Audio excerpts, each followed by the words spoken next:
Okay, so Business Series 1, Entrepreneur, Episode 2. So, now that you learned that you need money to make money, and just to recap my last episode, so you want to do something, you want to be in small business, you want to work for yourself, you don't want to work for anyone else anymore. I get that. You should. That's your every right. That's capitalism. But you don't know where to start. So what I was saying is you need money to make money. That's understandable. If you're really good at something, seek out investors, seek out people who would want to be partners with you and just move forward. So today's episode, excuse me, is based, sorry, today's episode is based off of what you should do. And we're just going to talk about my experience. So I've learned everything from my father in his restaurant, from cooking to front end work, to construction building, to figuring out what to do in specific situations. So now the next thing is do it on your own. So what I did was I looked for property. Now you have to understand, you have to have someone you can trust, a realtor, help you look for commercial property. Now in my specific case was we were looking for places that used to be restaurants so we can cut our costs as much as possible. Remember, you want to cut your costs wherever you can. I'll give you a perfect example. Elon Musk, when he was doing PayPal, he was coding during the day, sleeping at night. His brother was switching on and off with him, coding at night, sleeping during the day. They pretty much had an office where they slept and lived at. He was showering at the gym, and they're eating takeout. I forgot how long this was, I think like a year or two. Well, that's what you call initiative. So in this case, we had an investor, but you should always treat investors' money as a one-time thing, which is most of the cases, that you do not want to use it all or use it fast. You want to research everything that you're buying thoroughly. So in our case, with the real estate, we found a place that had 1,700 square feet, was a restaurant, had a built-in bar, and a built-in hood, and a built-in walk-in fridge. Now, to me, that basically just hit on all the spots. I was able to design the kitchen, design the front end, and design the chairs, the tables, the booths, whereas you felt comfortable when you came in. My partners and I collaborated. They gave me their 2 cents. I took it very seriously, what they thought on what things should look, and in the end we made something which, not to toot my own horn, but we are number 9 best restaurant in New Jersey on Yelp, thanks to 2019, and I think number 2 or 1 best halal restaurants of 2019 as well in the US. So that was pretty cool. That was based off of some website which was very, very popular, which everyone goes to. So yeah, so you need to know your demographic, you need to know where you're going. For us, I grew up in Warren, which was 10 minutes away from here, and I know this area very well, the surrounding areas. I know people want something else besides Italian.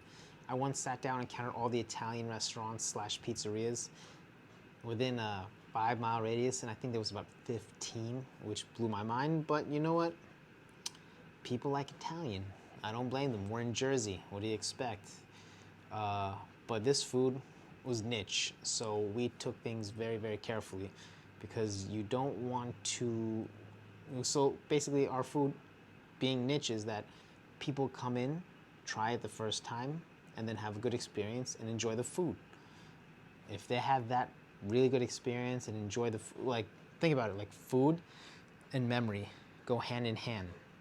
So if you had a good experience, you're gonna want to come back or eat that food that only we cook. If you had a bad experience, you're basically gonna tell like 10 people don't go there, or you post something, this and that. So that's why we were very careful with that. Plan things accordingly. Get a whiteboard. or a to-do list, or get like a drawing pad, a big one, and make a list from that. I had about like 5, 6 different drawing pads and college-bound notebooks. I was writing things that needed to be done within the week, things that need to be done within the month, within the 6 months, within the year. I did almost everything except for save as much money as I wanted to, because within the time that we opened, we had one kid, my daughter, and then 2019, my son was born in August, so yeah, medical bills. Sidetrack. Anyways, so take that initiative, write everything down, make a checklist. Always make a checklist. If you're with investors and they're silent, always ask for their opinion.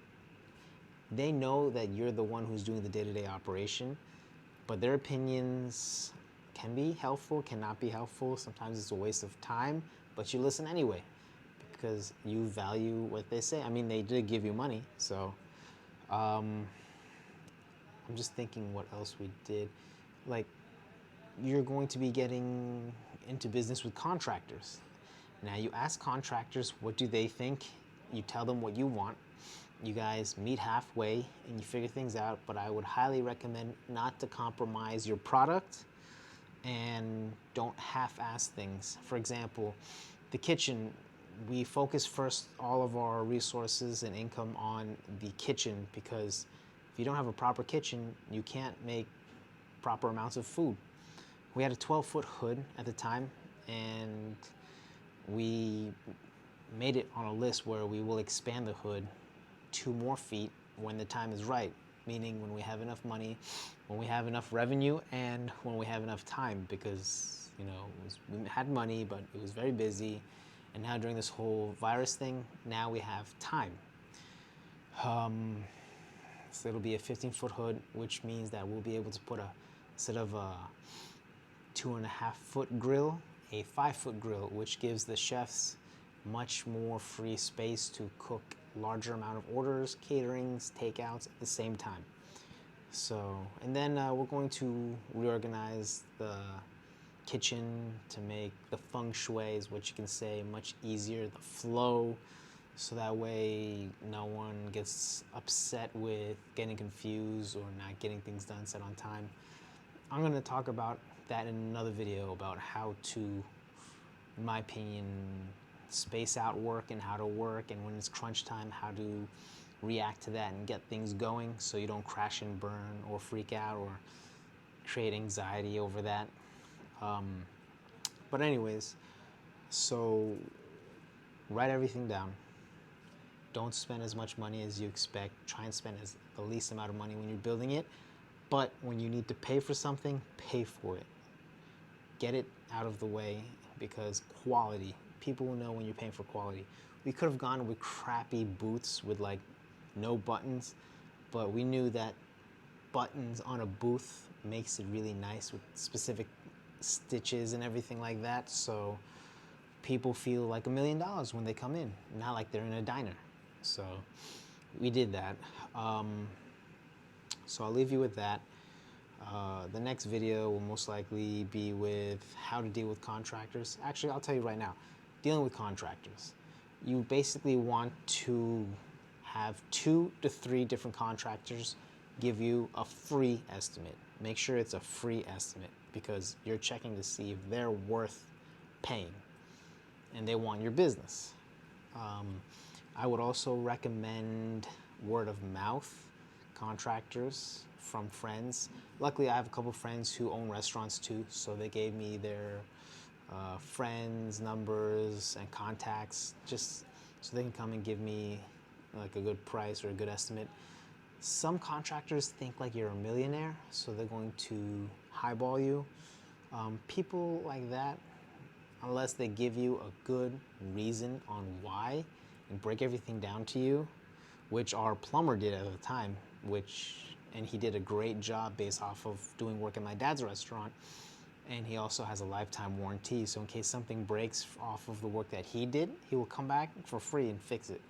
So, but yeah, 3 contractors, find not the lowest, but the one that works for you, that fits, makes sense, gets the job done, maybe does a little more than what you're asking for. Those kind of people will be with you long term. And number one thing is honesty. The most honest person, in my opinion. So that's it for this video.